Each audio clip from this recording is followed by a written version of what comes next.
dogs can. They can read the other dog's emotional state.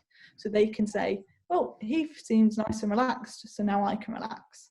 When they do it with people, it's obviously not very successful because we can't read each other's pheromones. But when dogs do it to us, we completely misread it as them being really happy and excited.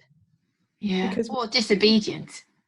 Yeah, yeah, absolutely. Yeah, lots of people will get really frustrated with them jumping up, but they might get frustrated when they jump up strangers, but then when they walk home and the dog does it to them, they might really like it, which is a whole nother kettle of fish. Oh my God, that's just a whole mixed bag, isn't it? Can you imagine how confused that poor dog is, where they're allowed to do it then, but not then, and actually just never know when is okay. Oh yeah, absolutely. And so this is that they're trying to get all this information, but then they also give information in two ways, which again we completely misread. So the first one is they might urinate, and this happens a lot with lots of puppies. People will say, oh, I walked in and puppy did a wee on the floor, and people get really frustrated because the puppy, maybe they weed on your brand new shoe, and so then they'll often shout at the puppy. The puppy was already worried and you've just made it more worried. So actually tomorrow it's more likely to wee even more and even quicker for you, which then frustrates people. But we don't think of it as being anxiety. A lot of people will think they were just excited that they weed, and that's a term all the time, an excitement wee. But if your dog's got normal bladder control, they shouldn't be weeing because they're excited. That's not something we see. And when we look at their body language, we can see that they're actually quite worried in those interactions. Yeah.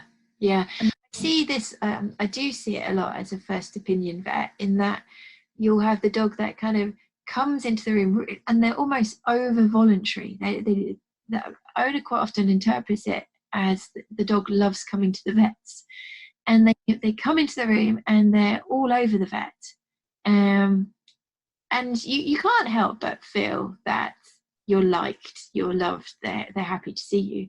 But now that I know more than I did before, I realise that they're coming in and they're trying to assess the situation as quickly as possible, aren't they?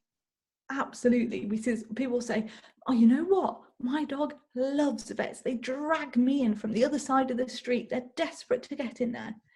And actually that makes no logical sense.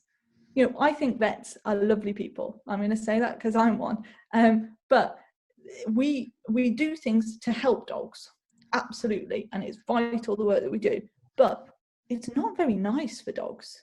No. And that's, I've always worked trying to reduce all the stress possible, but nobody gets that excited to go to their GP or to the dentist.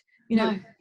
You shouldn't be thinking, I'm desperate. It's that desperation to get in there, as well as their body language, that gives it away that it isn't excitement, because that would be.